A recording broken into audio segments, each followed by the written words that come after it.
Well, hello everyone, and welcome to Safari Live for this sunrise safari. My name is Scott, and on camera with me this morning, I'm teamed up with Brian. So, a slight change from yesterday. James is headed out with Jean-Dre this morning, and hopefully they will find something soon. We are on the tracks of a male leopard, and it could be the same male leopard that was seen drinking at the Djuma waterhole last night. Thanks very much for those updates, John and Purple Rain, who informed us that they saw a leopard at around 9 p.m. last night. So he's got a huge head start on us. It's 9 hours later now, or a bit more than that, 9.5 hours later since it was seen. But it could very well be the same leopard we are tracking now.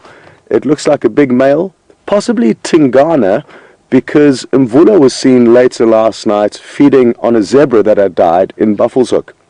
We're not sure why the zebra died. It was found bloated and not a scratch on it, so possibly old age or a heart attack, who knows. But Mvula had a small snack on that zebra. That was the last update we got, so it would make sense that it's possibly another big male, and the only other male that would come into this area at the moment would probably be Tingana. So that's interesting stuff, and it ties in with the sighting we had of the Anderson male for the first time yesterday evening. What an awesome moment that was. It was brief, but we did get to see him, and it's believed that he, the Anderson male, is putting pressure on Tingana, and Tingana is now putting pressure on Mvula. Mvula being the oldest at around 10 years, Tingana at around 9, and the Anderson male at around 6 or 7. So that's great stuff. And the Anderson male, just to give you a little bit more info on him, was born in Mala Mala, and his mother was the Machipiri female, and his father was a male called Imsagwen, who I believe is no longer around. But in 2011, Imsagwen, the Anderson male's father, was mating with Shadow, a female leopard that we see now, and a female leopard that could well mate with the Anderson male in the future. So interesting stuff there, and thanks very much to all of you who sent through information on the Anderson male for us. It really is appreciated.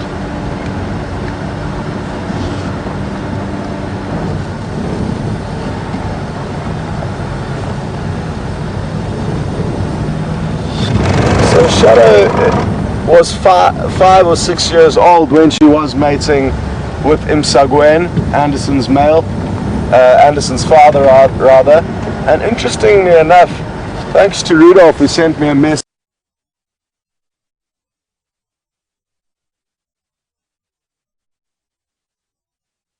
Good.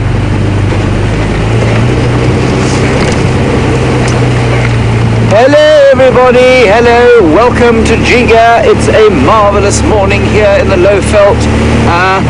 Steel grey skies, clouds scudding over the little gaps of blue. Give it sort of an eerie atmosphere this morning. There's a breeze blowing, a bit of a wind blowing, and it was blowing all night. And I'm sorry for the sudden attachment to this vehicle. I think Scott had a bit of an issue, but here you are. Welcome. My name is James. For those of you who are wondering how I've suddenly exploded onto your computer screen. On camera this morning we have Jean-Dre. There we go. He wasn't feeling so well yesterday, but green about the gills, but he seems to be much better today, which is excellent news indeed. You are most welcome. We were extremely blessed yesterday with a day of high action. The Anderson male, a magnificent male leopard by all accounts. The Mvula male leopard, certainly my favorite male of the area, and a lot of yours too. Some magnificent elephants and lots of general game, and a really beautiful evening with some hyena babies. So that was yesterday. Today is another day. And having been so richly blessed yesterday, I'm a little nervous that today we will see one duiker and 2 steenbok, and indeed we have already seen that one duiker. So I hope we'll find more than just 2 steenbok in the next few hours. Please remember, love to hear from you. I continue to learn an astonishing amount every game drive from you. Hashtag Safari Live, questions at WildEarthTV. You can send us questions, you can send us comments, you can tell us anything you like. Well, within reason, of course. And that's basically all I have to tell you right now until we find something interesting. The weather is a sort of, you can see I'm not wearing gloves. It's probably about 15 or 16 degrees centigrade, and which is quite warm for the midwinter morning, obviously, but that's because of this moving cloud cover that we have. The issue being that I don't think it's going to warm up a huge amount while it's happening. So, welcome again, and on we go to find the wonders of this wilderness wonderland. Here we go.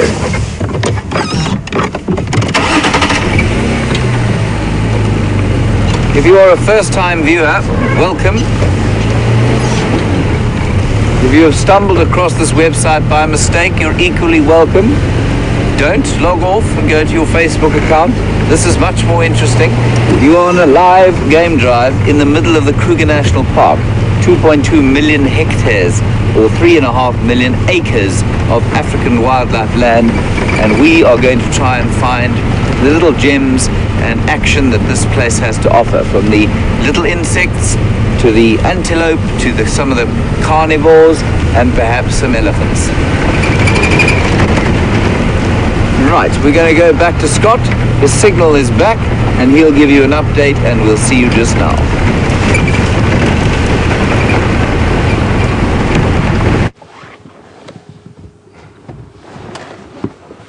Welcome back, and huge apologies for the break in signal a little bit earlier, but at least you got to say good morning to James. And as we were discussing, it's been really interesting, the leopard dynamics and changes in territories at the moment. So we are certainly very fortunate to be in an area where all this change is happening, because we are in the likely position of hopefully seeing some kind of action and disputes between not only the male leopards but also the lions of the area. There's been quite a lot of movement between territories of the big cats, and we're really looking forward to hoping to share some of that action with you. Now, the Anderson male, like we said, was seen for the first time on Safari Live yesterday, and it would be wonderful if we could find Tingana this morning. It is potentially his tracks who I'm following.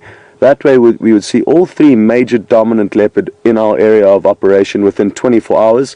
Mvula and the Anderson male were both seen on the yesterday's sunset safari, and if we could crack Tingana today, it really would be great.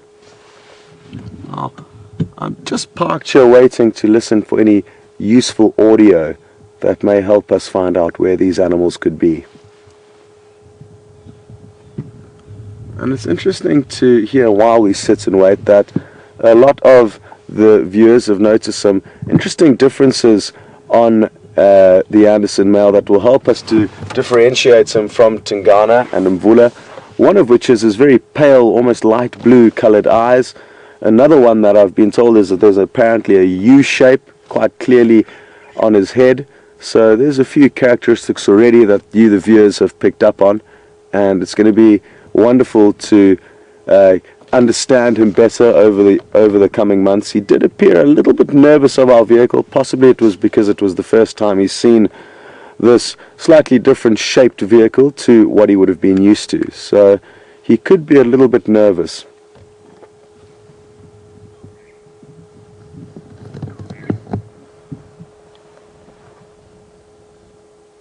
Now, last night we headed out on a drive to get Nikki and Tara out of the control room for a change. So we headed out on a bit of a night drive, and we were just north of the Djuma waterhole when we heard a huge commotion unfolding, and it was actually hippos having a serious fight.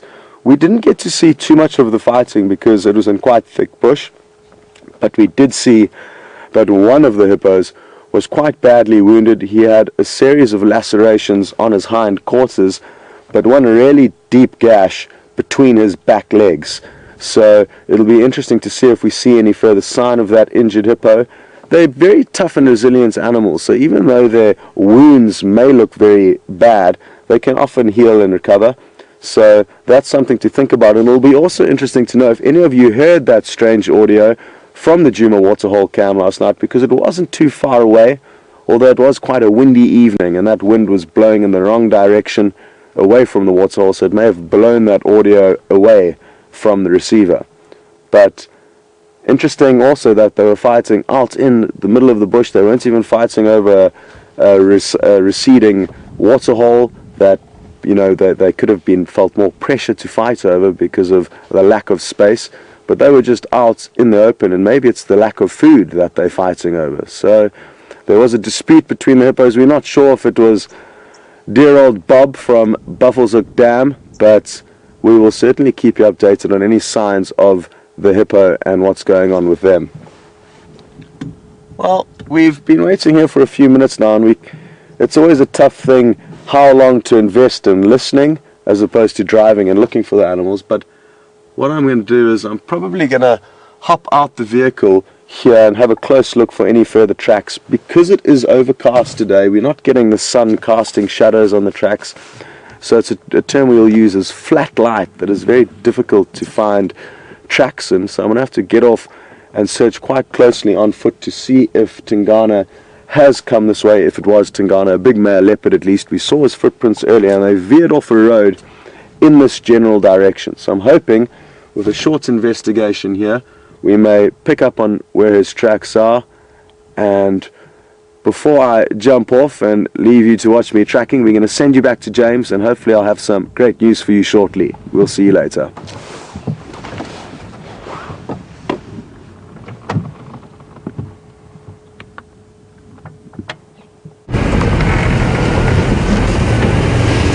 Hello everybody, welcome back to Giga.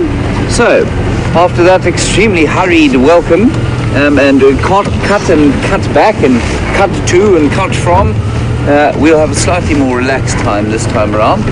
We have come to the eastern boundary, and on the south of the reserve, or south of us, there are some tracks being followed. And those tracks are of two lionesses and their little baby cubs, from the Styx Pride. And for those of you who don't know the Styx Pride or the Styx Breakaway, it's all very confusing. There are apparently two Styx Breakaways.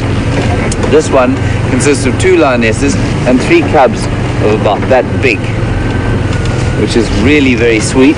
And they're heading north towards here. They haven't crossed the boundary yet, so we're sort of hanging around in that area and just checking that they don't come across, because to spend time with lion cubs like that is a rare privilege. So that's our general plan, modus operandi for the day, or for the morning.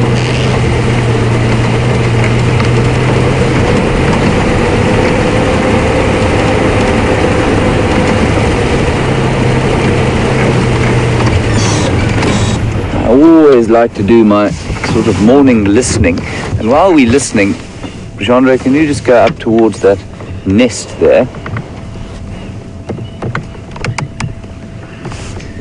Always important to sit and listen and see if you can't hear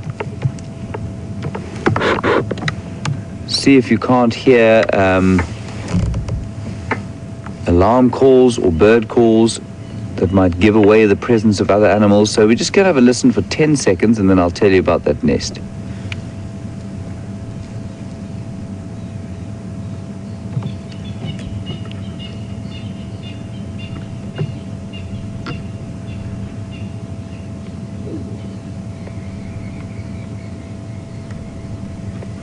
So you can hear mainly just francolins making a huge noise off doing their morning calls.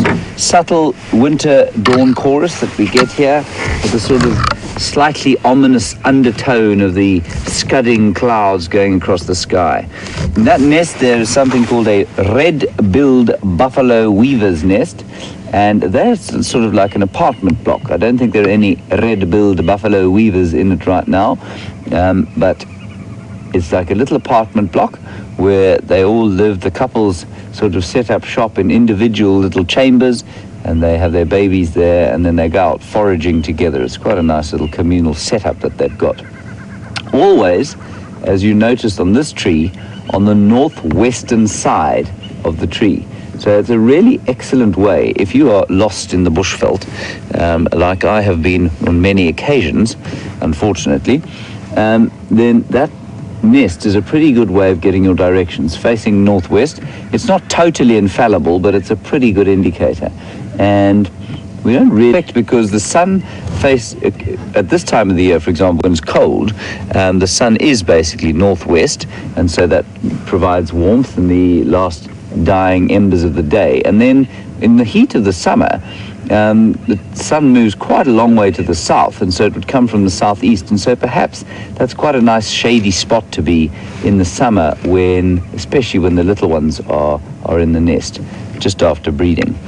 So it's quite a nice way to find your way, especially on a day like this, on a cloudy day like this, when you can't see the sky or the sun. If you're not familiar with an area, it's astonishing how easy it is to get lost, because there's very little obvious topography in an area like this. No mountains, no rocky outcrops that you can see from just about anywhere. And so it's pretty difficult on a day like this to find your way around if you don't know the roads. Luckily now I've become quite familiar with the roads, and so it's not particularly difficult at the moment. Red-billed buffalo weaver. Right, on we go. I hear no alarmed animals yelling, no squirrels chirruping away in terror, and no francolins shouting in objection at the sight of a predator.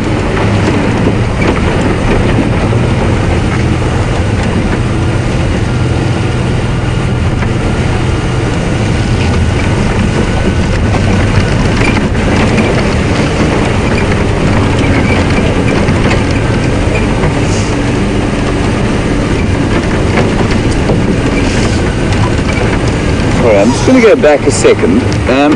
I told you a lie the other afternoon, entirely unintentionally, but I did tell you a lie, so I must come clean. You don't need to film here, John Joe, I'll just pick a piece. There is a tree here.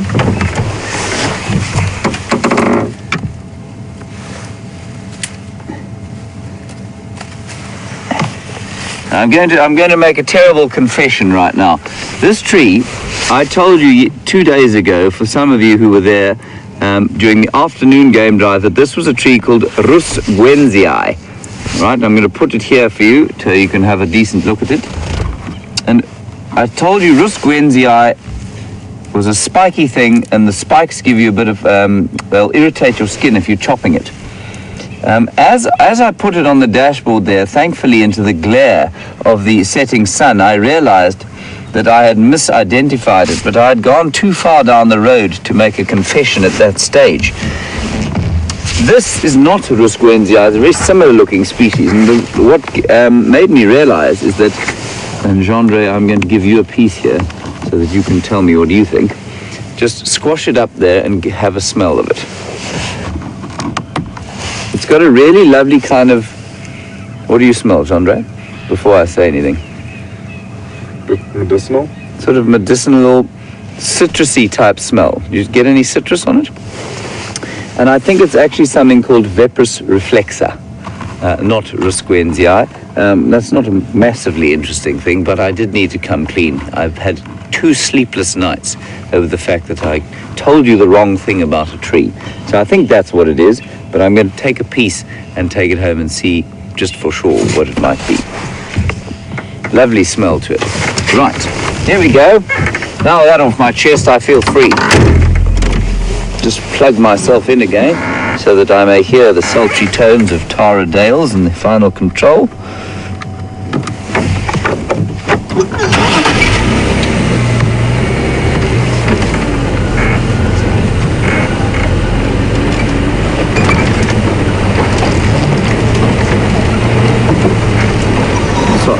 Sorry, Gendre, I'm going to have to go back again.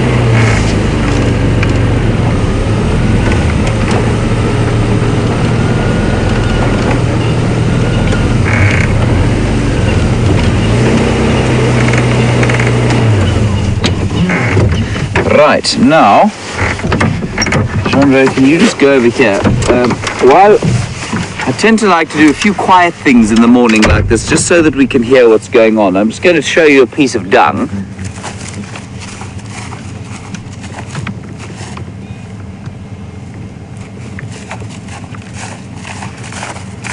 And I must just reiterate, if you're a young viewer at home, or even if you're an adult and perhaps have a slightly more childish bent, don't go picking up dung in the bush and then not washing your hands, because it's not particularly hygienic. But this is pretty old. Now this, as I can see, is zebra dung, and you can tell that from the fact that it's entirely made of grass, and it's not nearly as finely eaten up as something like a ruminant would eat it up. So if you get a piece of impala dung or buffalo dung, that's really far more finely chewed than this piece of zebra dung. And the reason I've picked this here is that when I first saw it, I thought it was going to be warthog dung. Warthogs produce dung that looks almost exactly the same as zebra dung at first sight. But because the zebra's bottom is at a greater height, it tends to fall in a more spread out manner than it does from a warthog. So that's quite a nice way of being able to tell the difference between the two. Oops. I just dropped some into the car. Oh well. Bjorn will be upset when he takes his vacuum cleaner to it. Righty-ho. On we go.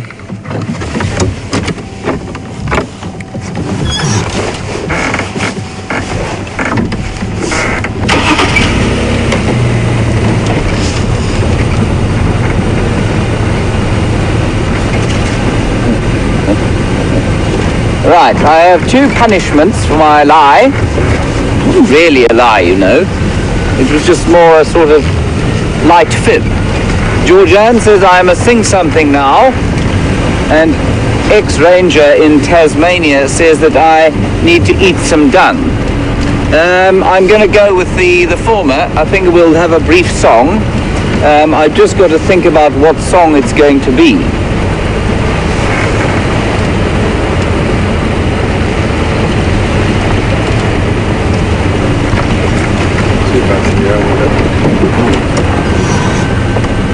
Where?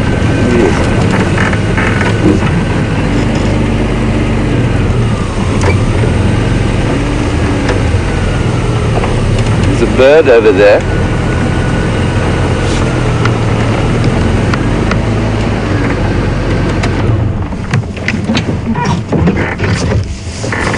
We've got a bird over there. And while we look at it, I'm just going to answer a question for Chris Rowe Cropper. Chris, you want to know exactly where that zebra is. I'm not sure how. You're probably quite familiar with the map, given your familiarity with what we do here.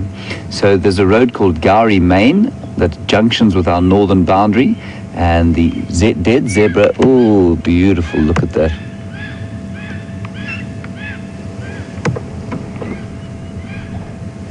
It's not a batelier, you know. I don't know what that is. Beautiful. Huge, eh? It wasn't. It may have been a large brown snake eagle. Anyway, Chris Rogue. So just about 100 meters north of the boundary, on the northern boundary at the junction with Gowrie Cutline, and there were some predators there. Apparently there were some hyenas. Mvula did make a slight dent on the carcass, but a very small one. And then some hyenas went there, and I know there are some guys looking at it now, but there are no lions there. There are still lions around the buffalo kill that the Nkuhuma Pride made. They came back there last night, and they were chased off by that Styx male again. And the 5 Birmingham males apparently were seen somewhere around Buffelshoek as well. So for those of you who don't know, this is all sort of north of the reserve that we're on now. We're on a little piece called Djuma, and then and we're on the southern end of that. And then nice question from, just hear that bird's calling again. You know, a nice question about colic. Now, for those of you who don't know, colic is a stomach issue that horses get quite a lot of, and it's a fairly major killer in domestic horses. It's a thing that you've got to watch out for the most, and if they get colic, which is a sort of bad stomach ache, if you like, they will roll and often twist the gut, and that twisting of the gut will result in death pretty quickly.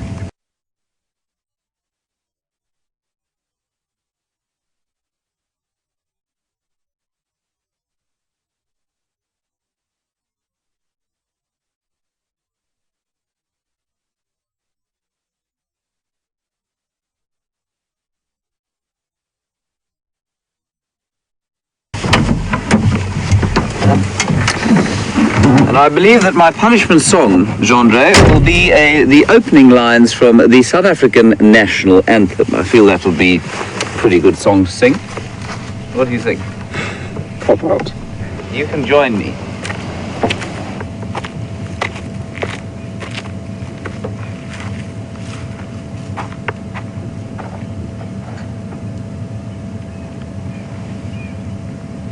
So this termite mound, it looks like it's quite active, but that the termites have obviously gone down into the ground. They've been building quite recently, and I suspect the reason we're not seeing them around right now is that there are mongoose afoot. They have left their dung all over the place here, probably dwarf mongoose from the size of it, but it might be banded mongoose as well. Right, the opening verse to the national anthem of South Africa, Nkosi Sikelele i-Afrika, God bless Africa. Nkosi Sikelele Afrika, maluphakaniso phondolwayo, izwa imithandazo yethu, Nkosi Sigelela.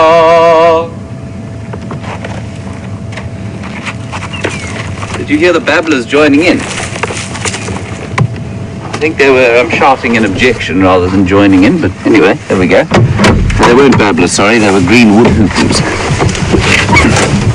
Right, I feel thoroughly punished. And on we go. Still not much in the way of alarm calling or any other sounds, but we'll go back now down onto the southern boundary and see the lion tracks haven't come across yet.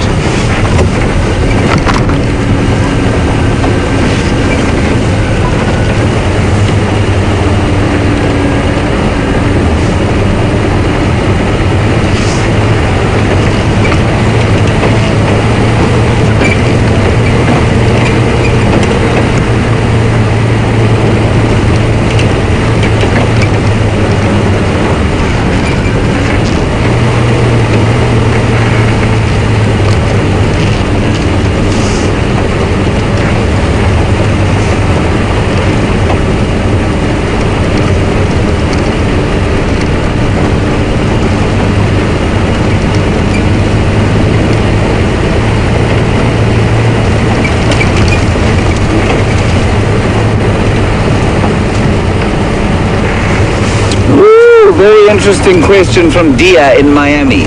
Thank you, Dia. You saw on Facebook that Tingana, I doubt he posted it himself, but I'm sure somebody posted it for him, was eating a python the other day, and apparently he stole it from a honey badger that had killed it and taken it into a tree. Dia, I'm not sure of the exact circumstances, and your question basically is, do honey badgers normally take their kills into trees, or is it quite unusual? I'd say it's very unusual. I wouldn't say it's impossible though, well clearly it's not. But dear, are you able to tell me perhaps, is it not possible, honey badgers are very good climbers, is it not possible that the honey badger killed the python in the tree? That would make more sense to me, because yeah, I have never heard of them hoisting before, but the chances of it killing in the tree are probably higher. But it's not impossible that the honey badger carried it up the tree. I just haven't heard of it. And you know, they're so short-limbed, they've got such short legs, that to actually have a kill underneath the body and then pull it up like a leopard can, I'd say would be difficult, especially given the size. Well, I mean, I don't know how big the python was, but that's fascinating behavior regardless of what happened. Thanks, dear. Honey badger is a formidable animal. We had a wonderful sighting of a honey badger and a pup the other day. And they will eat anything from termites. They've actually been recorded killing wildebeest, using the extremely unpleasant method of killing that involved the biting off of the wildebeest's scrotum, which resulted in death. So not particularly a good way to go, I don't feel.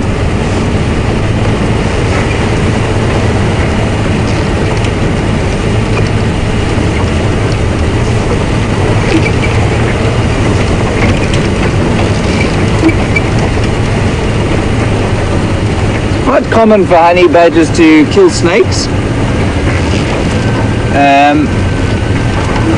and they're certainly almost immune. There's that lovely video of a honey badger that gets bitten by, I think it's a cobra, in the Kalahari, and gets bitten by this cobra, has a tremendous fight, and it sort of shakes and flops to the side, and everybody who's watching it thinks the poor honey badger's dead. And an hour or two later, it stands up, shakes itself out, and trots off. So they do have snakes. Snakes must watch out for honey badgers. Right, we're back on the southern boundary now, and we're just going to drive along it gently and see if we don't find any tracks. You can see on a day like this, look, anything can happen, but a day like this often tends to be quiet on the game front. It's just so atmospheric. It's still lovely to be out here. Andre, keep an eye out.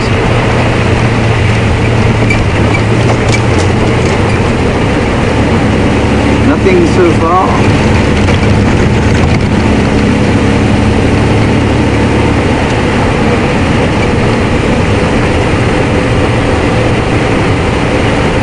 Now this area that we're coming into now, I've seen the Styx lionesses cross to and fro a few times.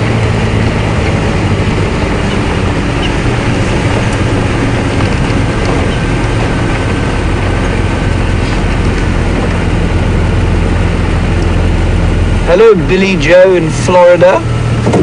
We're absolutely, you want to know if we're going to go and check the hyena den. We are definitely going to go and have a look there just now. Just to see if the little baby is there. I just want to let it get a little bit lighter, just so that they can settle in. You don't want to put too much pressure.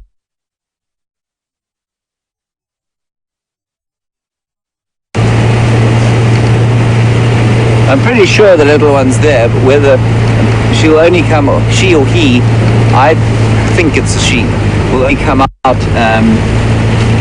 if mum is there. Those of you who didn't see it, we arrived yesterday at the hyena den where we've been watching 3 juveniles, knocking about and messing around for the last few weeks, and they're great fun. And as we were watching, we found this huge adult hyena there, and out popped a tiny little two-week-old.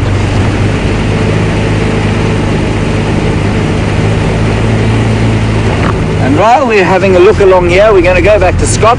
He is tracking a leopard, and we'll get an update from him and see what's going on.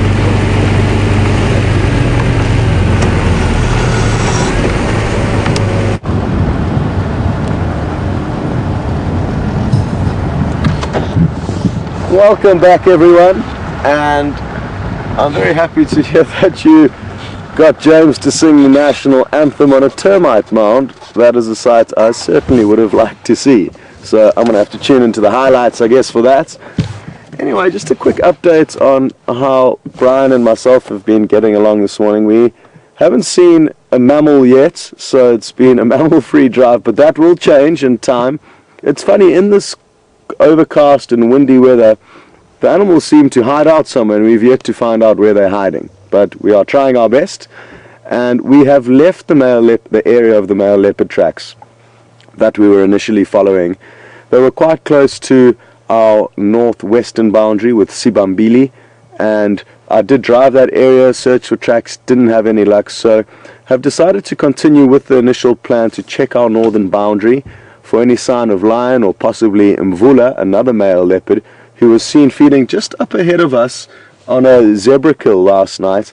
There's a lot of hyena tracks going into that area, so I'm fairly certain that the hyena have got stuck into that dead zebra. It wasn't killed by Mvula, it was found dead, and Mvula was the first animal to start feeding on it. Texans saw him feeding on it momentarily last night, earlier on.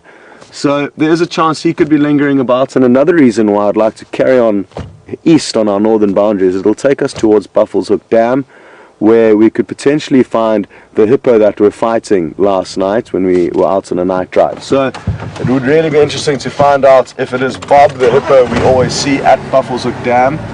In terms of the area that it was in, it's hard to say which hippo it was. That's why we can only speculate that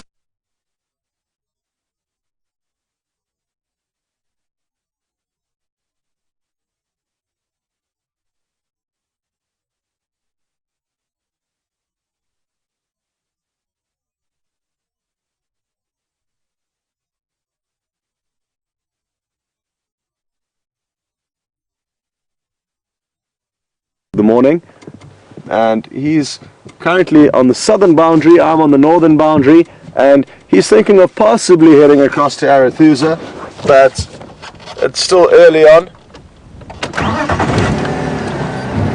so the plans will change throughout the drive. And if it is your first time joining, firstly, a very warm welcome, and secondly, you will soon learn that even though we may discuss potential plans throughout the drive, it is an unscripted act, and we don't know where the animals are going to pop out or what exactly they're going to do. So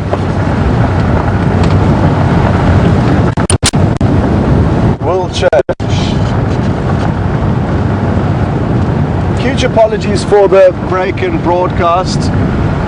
There was possibly something going on in space, which is where our signal gets bounced off satellites back to you all around the world. So I think it was a problem that is a little bit out of our control.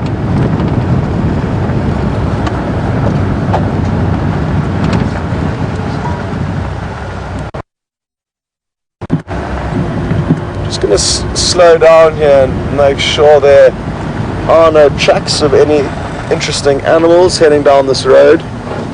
Like I did say a little bit earlier, it's extremely tricky tracking in overcast conditions, which it is today, and it means you have to sometimes just go a little bit more slowly to ensure you don't miss any interesting tracks.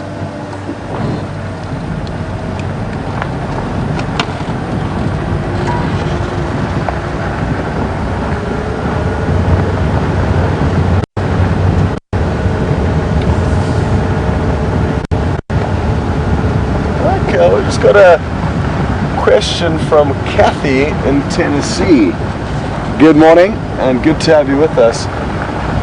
Kathy's interested to know, when birds alarm call at various predators, is it simply their regular call that they do at a higher volume or and higher intensity, or is it a specific call? No, it's actually usually a very specific call that birds will ring out, not their usual jovial song, but often a more high-pitched call, or a different call to what they would usually use to communicate.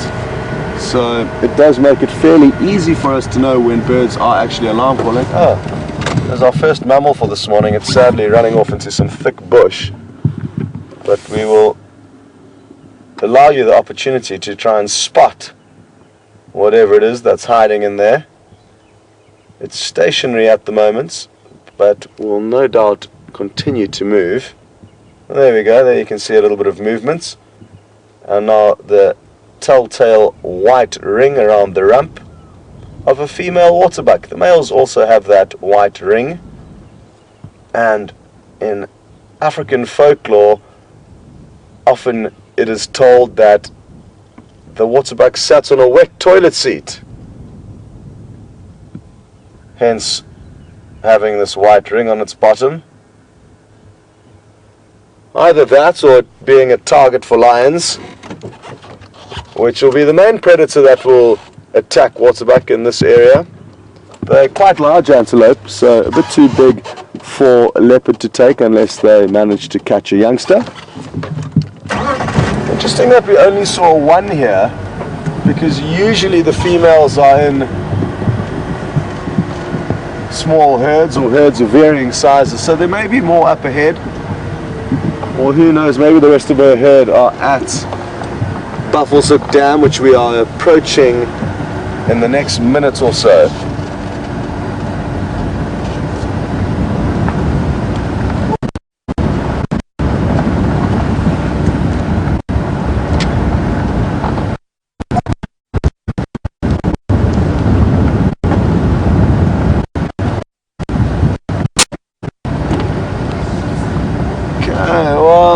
Good morning, Dee, and I am going to certainly try my best to fulfill your requests this morning. Dee is hoping that we find some monkeys this morning. They are about here at Djuma, but we sometimes go for periods of days without seeing them, and interestingly enough, it kind of ties in quite well to Kathy's questions about bird alarm calls, because monkeys are one of the key animals that provide us with alarm calls. It's is the call that they make when they see leopard or lion or any potential threats to them, and that's the only time they will let off that call, when they are under threat.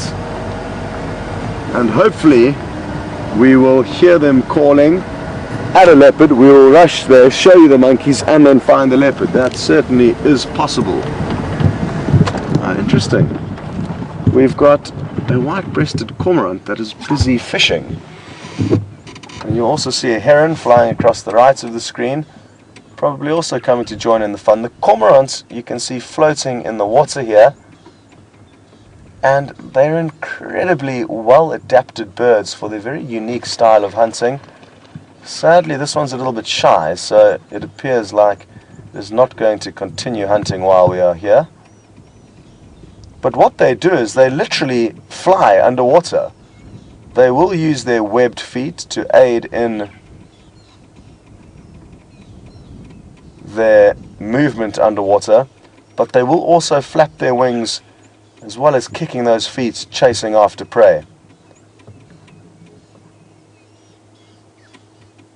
That's a very large white-breasted cormorant. It has been spending time here over the last few days and weeks, and is often here in attendance with Bob, an old hippo bull. Now, the fact that we saw two hippos fighting last night and we don't see Bob here this morning is a little bit interesting, and who knows, maybe he was involved in that fight, and we'll just have to monitor that over the next few days.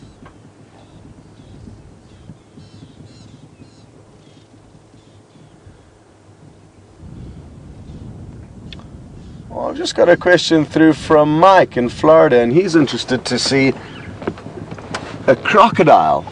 And so am I. I love them. They're such awesome predators. Sadly, though, we don't see them very often here at Djuma. I think a lot of the crocodile in the Sabi Sands will frequent very large dams, larger than this, or the Sand River or the Sabi River, the two main rivers that flow through the reserve. We don't have access to those rivers, and that's where a lot of crocodiles are. Having said that, though, Mike, this is the only place on Djuma that we have seen crocodile in the last 8 or so months that we've been filming, and it was on, we're not sure whether it was two different crocodiles or the same one came and left and then came back again. Excuse me. And it was here that we saw a crocodile. It was quite big, about 2.5, 3 meters. Not a monster, but certainly big enough to consume us, a human, or some relatively decent-sized antelope or prey. The only prey we did see it eating was actually terrapins, and it sadly wasn't while we were live. It was during a staff drive, taking out some staff between the broadcasts, and we saw it chomping down on about 3 or 4 terrapins, these freshwater turtles that live here. Since then, and that was probably how long ago, maybe 2 or 3 months ago, we last saw the crocodile here. but it could return at any moment, although I would find it unlikely that the crocodiles are going to be moving to water sources that they know will be decreasing, when they would rather be trying to stay at more permanent water sources. Even though there is a fair amount of water left here, it is dissipating fairly quickly, and I think the crocodiles know that.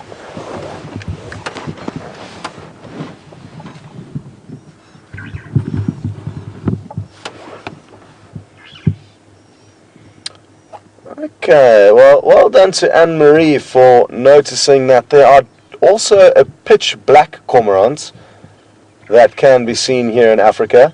It's called a reed cormorant, and it's about half the size of this white-breasted cormorant, but lives the same lifestyle, just feeds on slightly smaller prey, I guess, and she saw that on one of the waterhole cams from Pete's Pond. And you're exactly right, Anne-Marie, there is certainly pitch black cormorants, but like I said, it's about half the size of this one. Now, one of the catches that the white-breasted cormorant face, and all the cormorants face, is that when they are hunting and fishing, their wings get wet. And if they then need to fly off in a hurry, it is very difficult for them to fly off with a waterlogged body. And that's why you can see it now trying to air its wings to cool it in case it does need to fly off. Another thing they'll do, if they need to fly off in a hurry and they've had a successful morning hunting, is regurgitate extra cargo. And I have seen on a few occasions cormorant regurgitating fish that they've caught in order to lessen their flight load. And that's why it's standing there quite peculiarly. But we're going to continue now. I don't want to chase it away from its breakfast buffet here, and we'll continue and see what else we can find.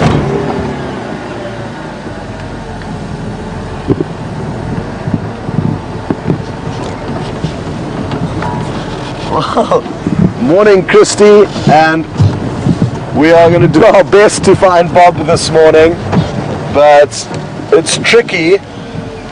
If he's not at the Djuma waterhole, which we can monitor with the live cam there, there's not many other waterholes where I think he would have gone to lick his wounds if it was him in the fight. And at this time of the year, it may simply be that he's out feeding, have to feed further afield. It might be a bit badger, so I'm just going to...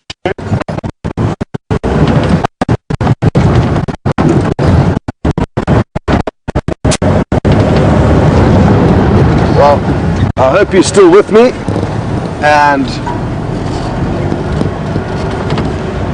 Christy, like I said, we will do our best to find Bob,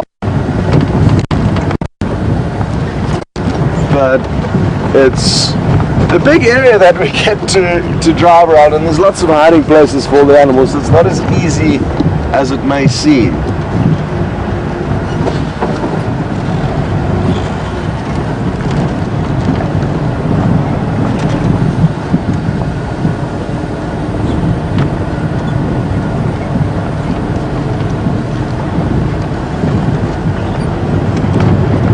Okay, well, Edward would like to know, how far will hippo move from water in search of good grazing? Great question, Edward. They can move very large distances away from water, up to 15 to 20 kilometers in a round trip, which is around 15 miles roughly. So they will move far away from water in search of grass to feed on. They need to feed on about 40 kilograms of grass every night, and during dry seasons they often have to move further and further from their water sources to good grazing. And Debbie would like to know if there's any chance we would be able to track Bob. And yes, a hippo is a fairly easy animal to track, but one that you don't want to come across on foot, especially if they're wounded.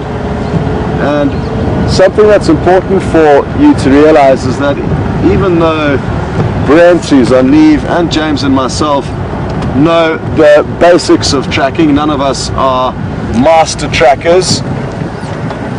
like a lot of the local Shangaan trackers who work with guides in the area. And even if we are limited to the vehicle. So because we are stuck on the vehicle and we can't get off and track for long periods of time, we're going to cut to James. He's found a great sighting for you, and we'll catch up a little bit later.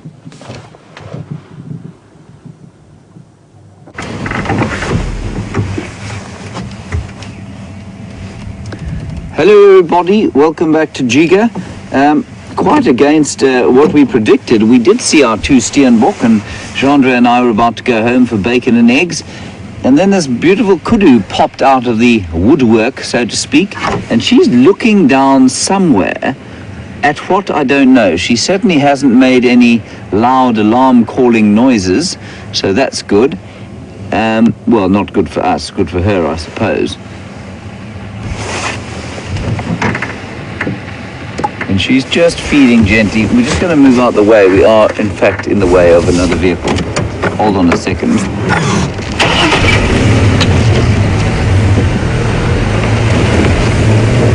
You still get a shot there? No, really. Nongo. How's it going? How are you? Good, fine. Just a kudu. No, that's not. Did you copy about the leopard? No. Right here. Is it still there? Vehicle. Is it still there? It's right here, yeah, the Tatum will know. Okay, I'll do that. Super. Good news, everybody. Leopard.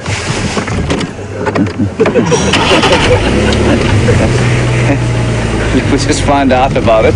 Stand by. Thank you very much. Morne, come in, Morne.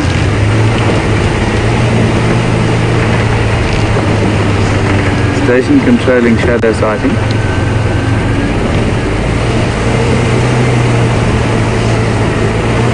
I'm just going to see if we can get in here. I can't get hold of them on the radio. I think there's only one vehicle there. I think we're going to just pull in and see what we can find. This is extremely exciting. There it is. It's little Sindile.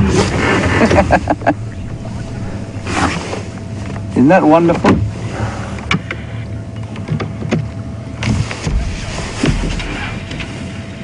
Morne, do you copy Morne? Sorry, I just need to quickly get hold of him to make sure that we are allowed to come into the sighting. I think we are. Rather marvellous news. So that's little Sindile, Shadow's cub. Just 10 months old.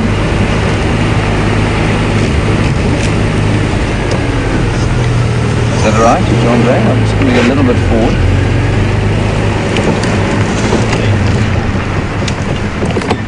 Good morning, Morne.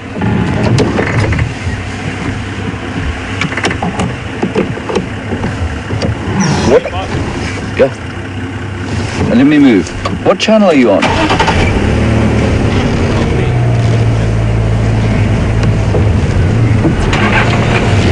Just going to get out of the way here, and then we will enjoy little Sindile.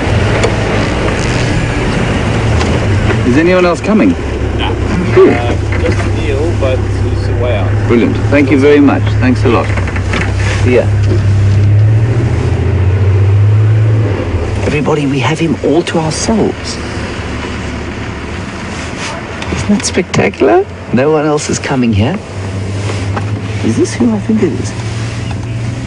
It looks like Sindile, but it looks a bit small.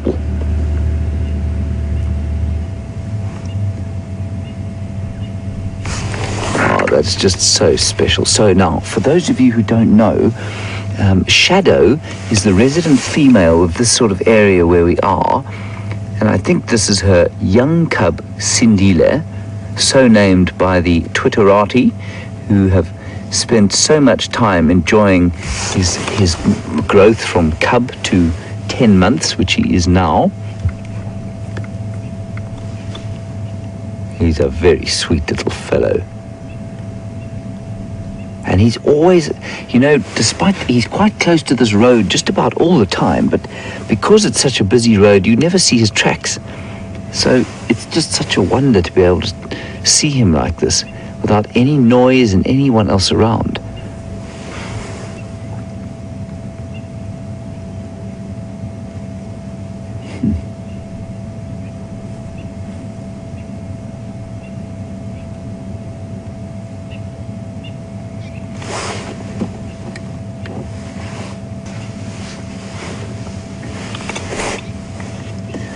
Hello, Edward. A really nice question.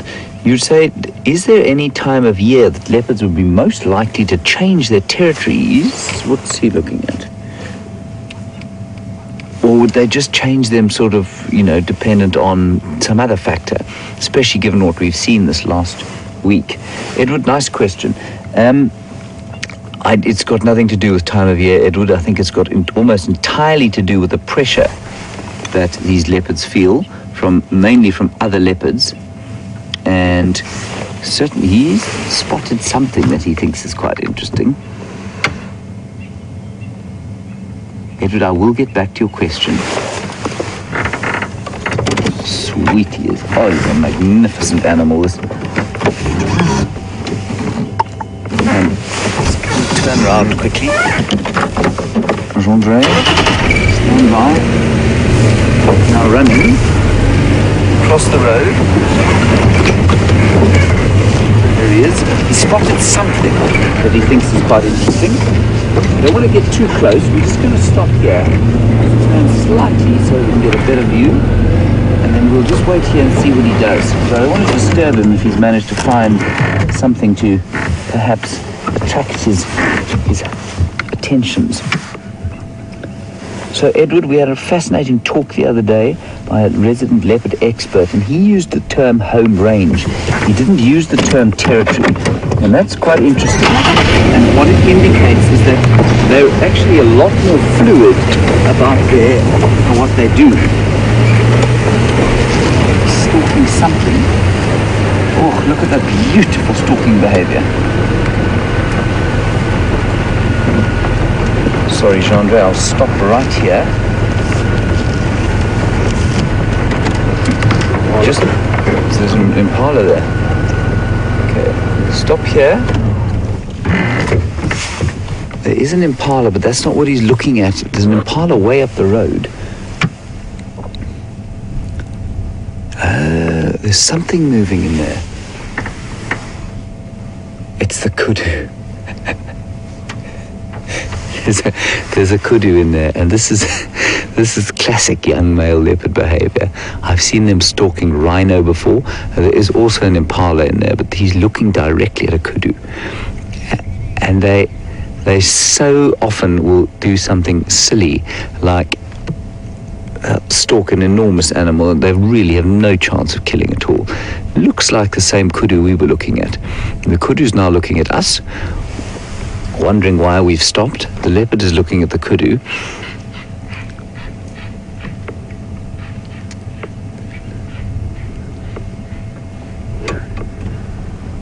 So, Edward, while we wait for Sindile to make his move, if he is indeed going to do that, I think leopard territories are more fluid than we thought they were. And certainly I think it's almost entirely to do, well, there are two factors that will make them move, and one is pressure from other leopards, and the other is prey availability. Now, the prey availability in this area doesn't change hugely. So I think that the fact that Karula's been spending so much time further to the east is probably largely to do with the fact that she's feeling pressure from other leopards. But she does have a huge territory, so she will sometimes spend time, different amounts of time in different parts of the territory.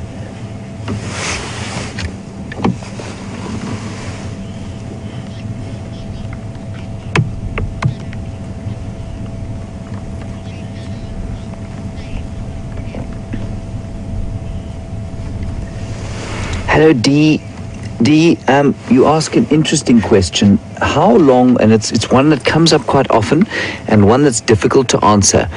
Dee, you want to know how long will Shadow leave her cub? So if you perhaps are a new viewer, Shadow is the mother of this one, 9-year-old leopard, who has so far failed to raise a cub to independence. Now, that's not necessarily an indictment on her, although it probably is. Only 35% of leopards will make it to adulthood in this area. But I would imagine she'd leave him for up to 2 days.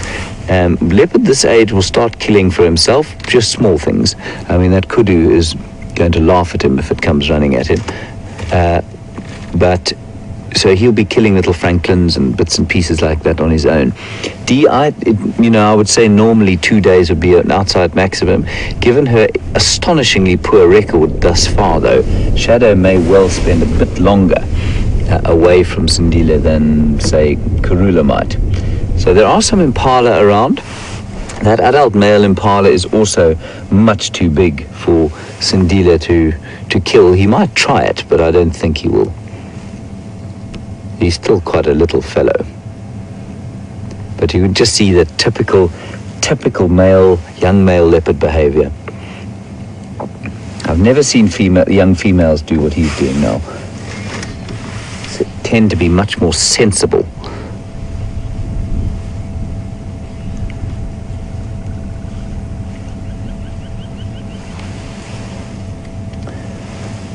Hello, Marianne in Boston.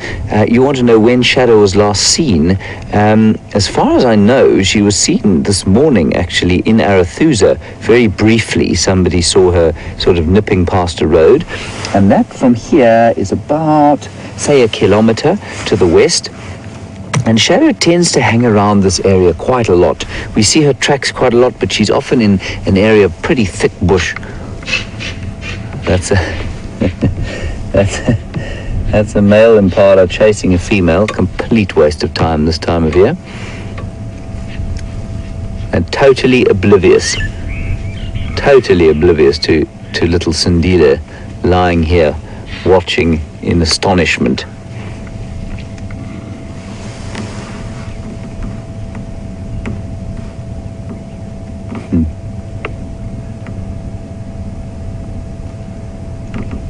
So Marianne, and then Scott had Shadow not far from here. When was that? I think it was on Sunday morning, if I'm not mistaken. So 2 days ago. And then we had him about, he was probably 1 kilometer from here as well on Sunday evening. So they both are in and around this area quite a lot. And I suspect she comes back more often than we see her coming back. Remember this main road here that we're on, that you've seen, we're actually at the confluence of 2 main roads. And because of the amount of traffic, there they spotted him. They've seen him. Look how dejected he looks. See him looking shamefacedly to the left. Now that's incredible that they've spotted him from there. I promise you, if you were a human being walking where those impala are now, you wouldn't see him at all. That's what that snorting is. That's their alarm calling. So, I'm not sure if there might be, I'm pretty sure there's no other predator in there. I think that they've seen him. And he's certainly looking a lot more shameful than he was. I'm just going to reposition slightly and see if we can't get a slightly better view. Genre, where would work for you? Should we try and go around here a bit?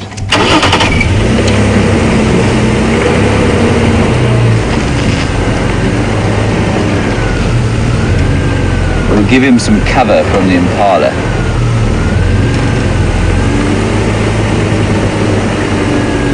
Now sorry, Genre, let's stop here briefly. Now you can hardly see him. If you can just go towards the bush there. And let's not zoom in, let's stay there. That is the view that the impala have, but from a from a distance of what? How far away would you say that? About 100 meters? Yeah. About 100 meters, that's the view they have. Now I can't see a leopard in there. I could just see his flickering tail. Those impala are incredibly sharp. Isn't that amazing? And I don't think it's got anything to do with smell. I'm 90% sure they saw him. He was sitting up slightly, but I'm pretty sure they saw him. Does that work for you? Good.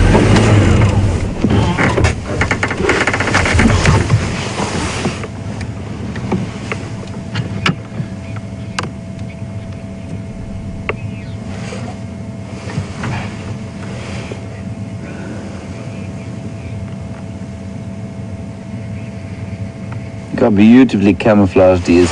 Teresa, you say this is the second time you've seen him hanging around by a road, and you want to know if perhaps there isn't some reason for this. If there's some reason he's hanging around a road. Teresa, I think it's simply the fact that his mother's territory is in and around this area. I don't think that the road affords him any particular advantage. Certainly not in the way of hunting. Well, except that, on the sides of the roads there are these fire breaks which are a bit clearer. They're a bit clearer of bush, so they may be slightly easier to hunt in. I think he's just staying where he's been told to stay by his mum. But she does tend to centre on this area as well. This road that we're on tends to be the exact boundary, or certainly used to be the exact boundary between Karula and Shadow's territories. And Shadow has been seen doing little forays to the west of the boundary, east of the boundary of late.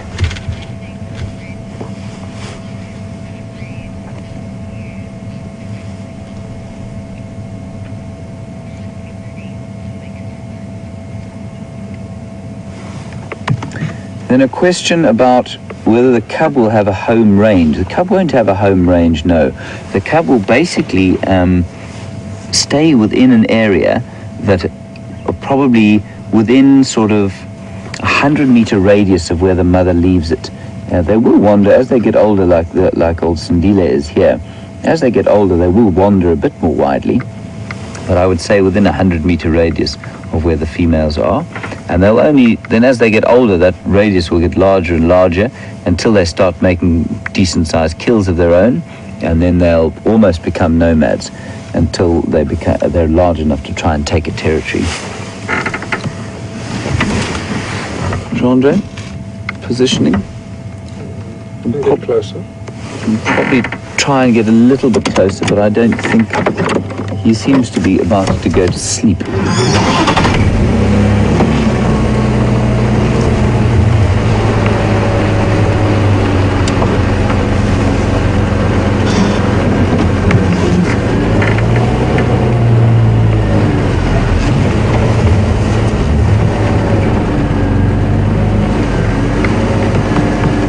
Going to stop here. Is that right? So I'm going to try a little bit back. We are quite close to him. How's that? Oh, that's beautiful. Okay, I'm going to speak quite quietly now because we are very close and I don't want to frighten him. This is just such a privilege to spend this time. Cheryl, you've spotted some little purple flowers there in front of him. And they're the last of the sort of wild flowers of the area. And I think what they are is something called Vernonia oligocephala. They don't seem to have a common name.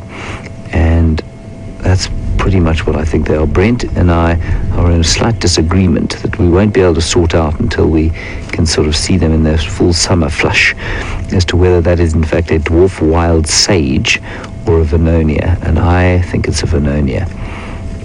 So it's either a dwarf wild sage or a Vernonia oligocephala. Now we are only about 6 feet from him, and he's just turned into such a confiding little fellow. It's so lovely that he's so comfortable with us. That rather delightfully sort of fluffy fur of his does make me want to get out of the car.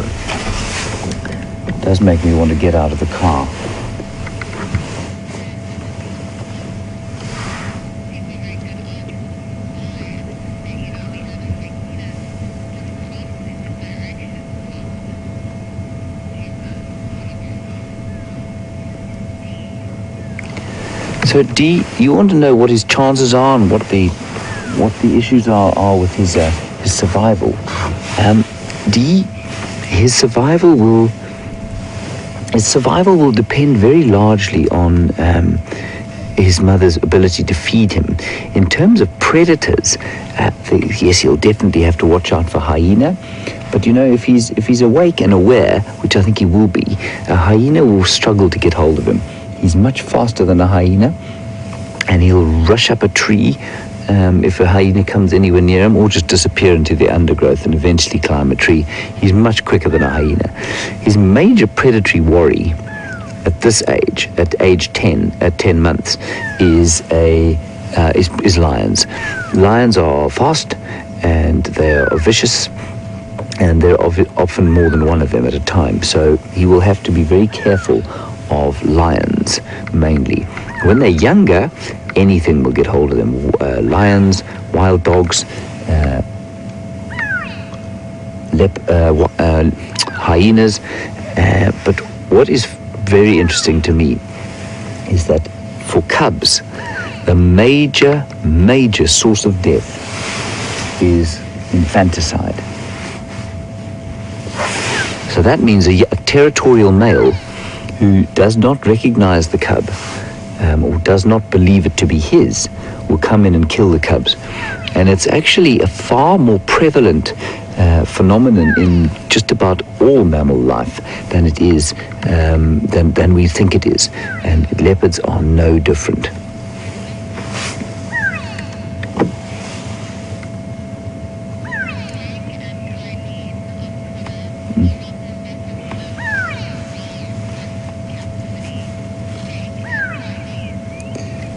Hello, Jake and Kylene.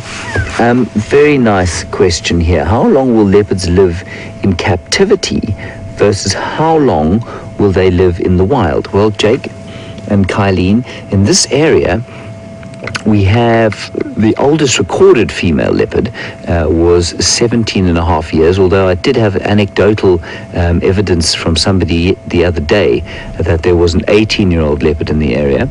And the data on the Sabi Sands leopards is pretty good, so let's call it 18 in the wild, and that's very old.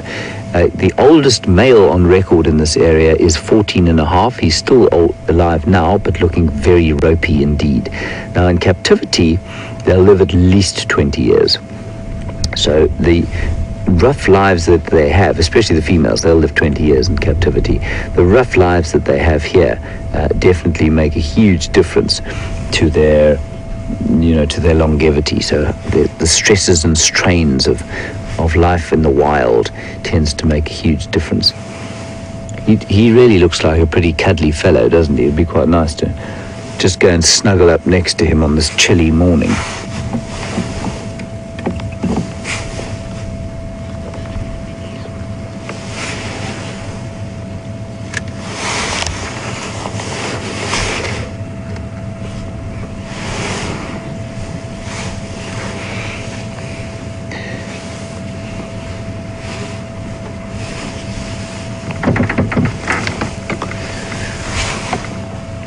So, some nice questions about leopard hunting from Elizabeth and Debbie.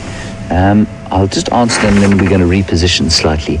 Elizabeth and Debbie, leopards do not learn to hunt from their mothers. They learn it on their own. It's amazing. Their cheetah will, their mothers teach them. They spend a great deal of time teaching them to hunt. But a leopard, that isn't the case. With a leopard, what happens is that they just learn to do it on their own.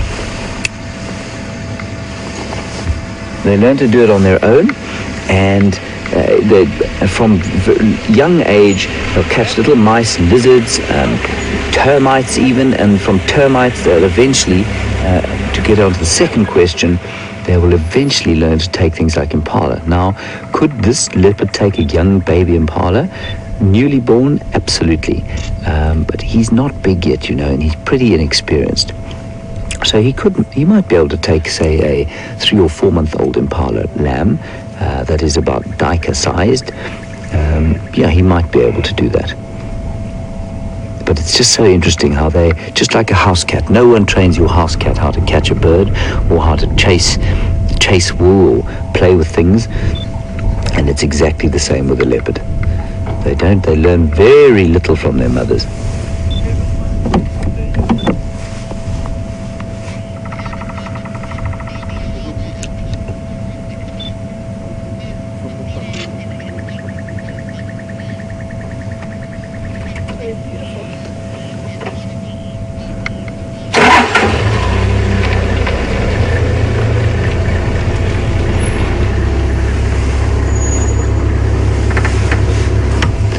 Hello, Anne in Durban and Lisa on Twitter. I'll get to your question right now. Let me see. Nice questions.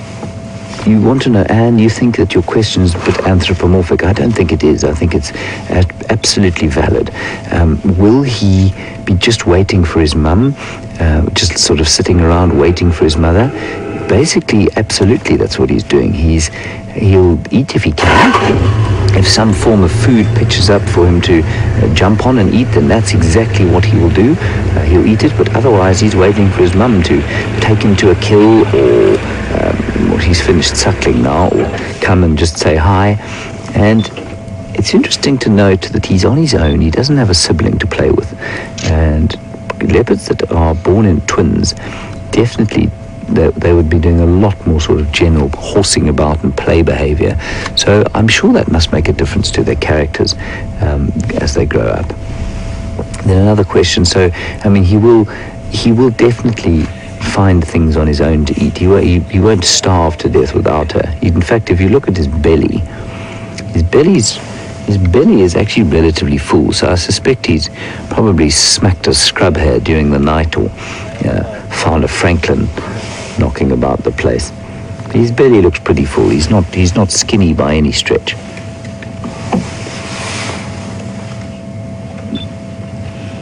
Look at his coat, eh?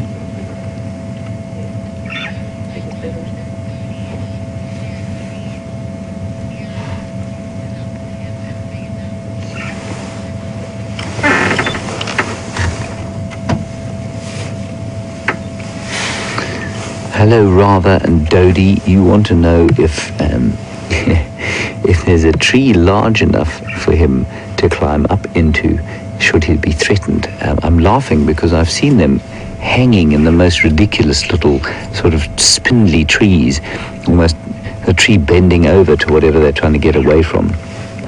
But Rather and Dodie, there are a few trees around here. It doesn't have to be a particularly big tree for him to get away from a hyena. And they're such adept climbers that, he can climb up a pretty scraggly little tree and get away from something. But there are some pretty good-sized ones around here. I'm just going to try and slightly reposition.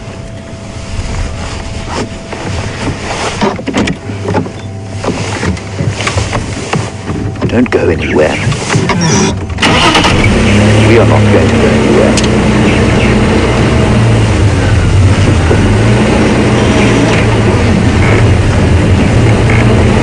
Like so.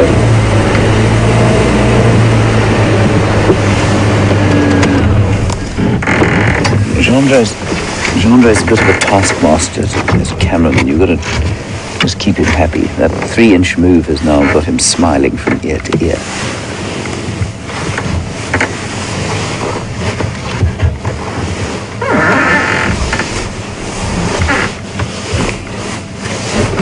Minjanba. Yuko, Fuki.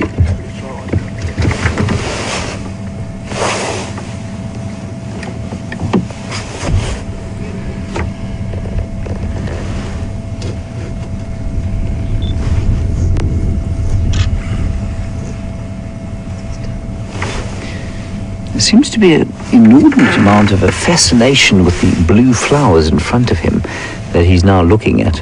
Well, he's actually looking at me through the blue flowers. They're purplish flowers. Christy, your name has popped up. I will tell you what they are. They look to me like something called Vernonia oligocephora, which doesn't have a common name. Brentley Smith and I are in high disagreement.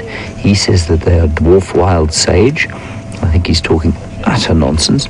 I may be proved wrong at some stage, however, but we're going to wait for them to come into decent bloom in the summer when we can get a proper look at the leaves before we can tell. So, Christy, as far as I'm concerned, that is Vernonia oligocephora. I don't think they match very well with his coat.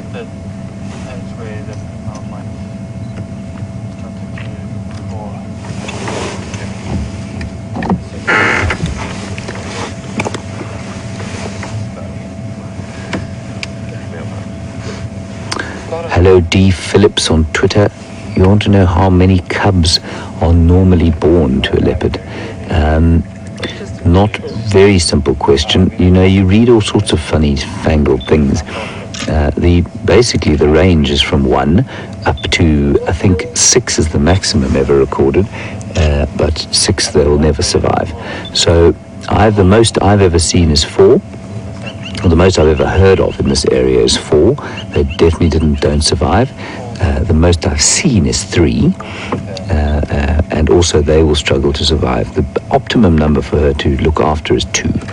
That seems to be the sort of almost the limit at what they're able to look after. But there are a few examples of litters of 3 cubs being raised quite successfully. And one of the best experiences I ever had actually with a leopard was just down the road.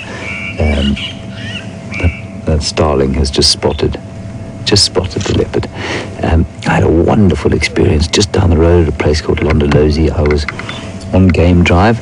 I'm not sure how many of you know the great game of rugby union, but on the vehicle with me was the British and Irish Lions captain Paul O'Connell and his delightful fiancée, and we were driving along and we stopped at a rocky outcrop just to have a look-see, and out popped 3 tiny little baby leopards and their mother, which no one had ever seen before.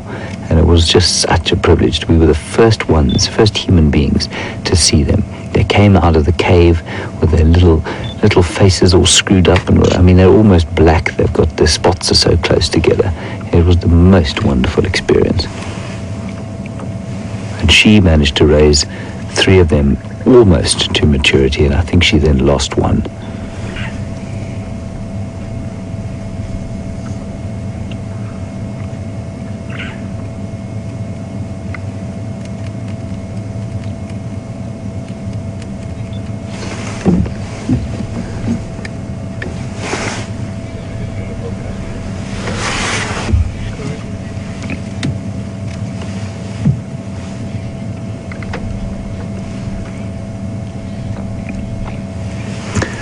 Dara in Ohio, nice question.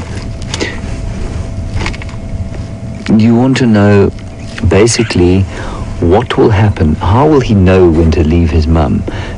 Answer is the same way that humans know. Their mothers tell them to pack their bags and head on out, basically, is what will happen. She will just stop coming back to him, and he will start, it doesn't happen suddenly. So Ramey, this dovetails into your question. They basically just start ranging more widely as they get more confidence, and as their mothers start bringing them less food, so they will start to range, and eventually one day, instead of becoming, so a lot of you watched Quarantine and Djuma, who are 2 young male leopards. They're now, I think they're 2.5 years old now. They were raised in and around this area by Karula, another female leopard, the grandmother of this one we're looking at now.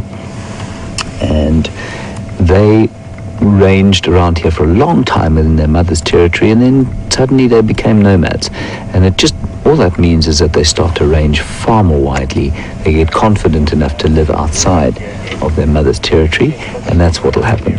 But he should still be around. Look, this is assuming he survives. He will still be around for the next year or so.